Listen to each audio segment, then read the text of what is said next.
G'day, Rohan. Braden Quartermain from the West Australian. How are you? Good, Braden. Yourself? Yeah, not too bad. Reasonably uneventful, I suppose, trade period for you guys. Was that the plan, or was there something else you were trying to get done?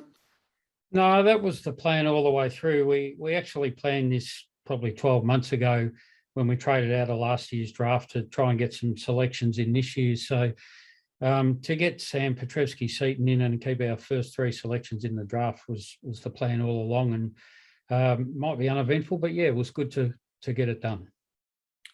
And on that, obviously, there was a lot of talk about Hawthorn looking to deal senior players to improve their draft hand. Was that anything you considered? No, not really. We didn't get involved in that at all. As I said, our aim was really to come out of this period with our draft selections in order and get Sam in, and we stuck to that all the way through. And might you still look at pick swaps or anything to do anything further there? Yeah, look, potentially we've got an open mind there. If someone comes to us with something, or there's a way to potentially get up the order, whether that be in the next few weeks or on the night, we've got an open mind to that.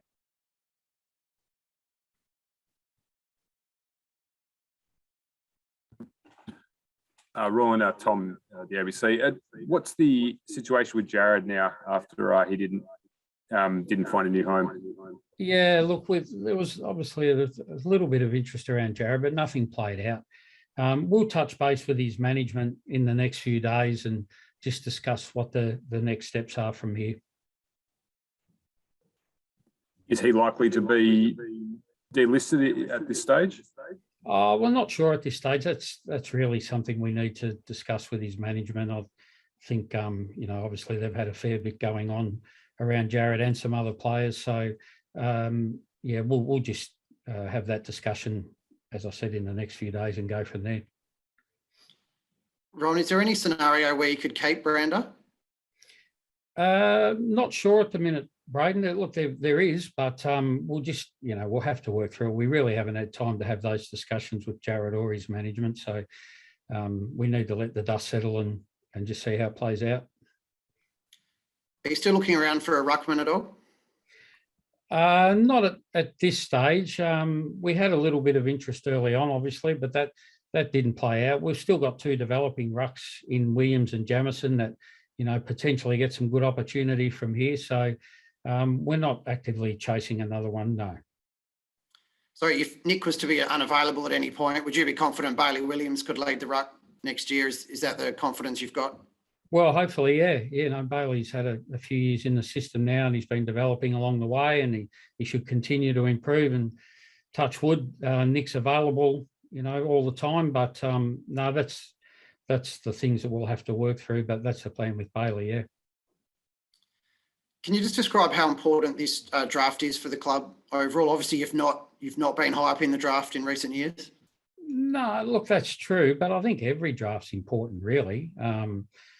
Whether this one's more important than others, I'm not sure. You're always looking to build from underneath, so every draft's important. I don't think this one has any more significance than any others, to be honest. You've had some bad luck, obviously, with some players like Venables and some other mids that haven't come on. Do you worry about a hole at all in terms of young midfielders on your list? Is that something to be addressed? Oh, look, you're always looking to address these things, and we have had some bad luck. But no, we've still got some young developing mids that we think are showing some signs. Obviously, Luke Edwards played a bit this year. Xavier O'Neill's there as well. And some of those boys haven't played much, but it's been a difficult midfield to get into as well. So we think there's still some players coming from underneath that can help in that area.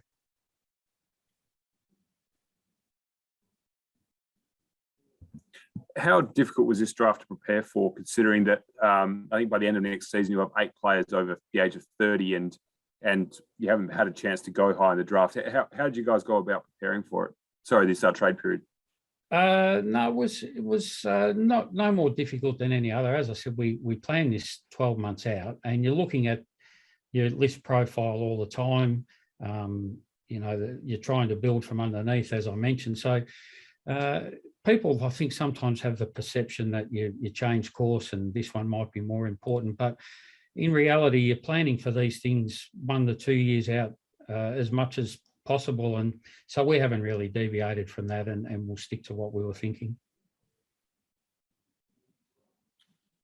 But just on that, Rohan, do you see next year as a continuation of trying to finish top 4 and win the flag, or is it something different? Is there a bit of a pivot this summer and more of a focus on regeneration? No. There's always an aim to finish as high as possible. I don't think that ever changes. And, you know, depending on where your list is at, it's in transition all the time, I guess. And we've got a list profile that's a little bit older at the moment, but yeah, you're always aiming to finish as high as you can. And, you know, hopefully that can bring you some success along the way.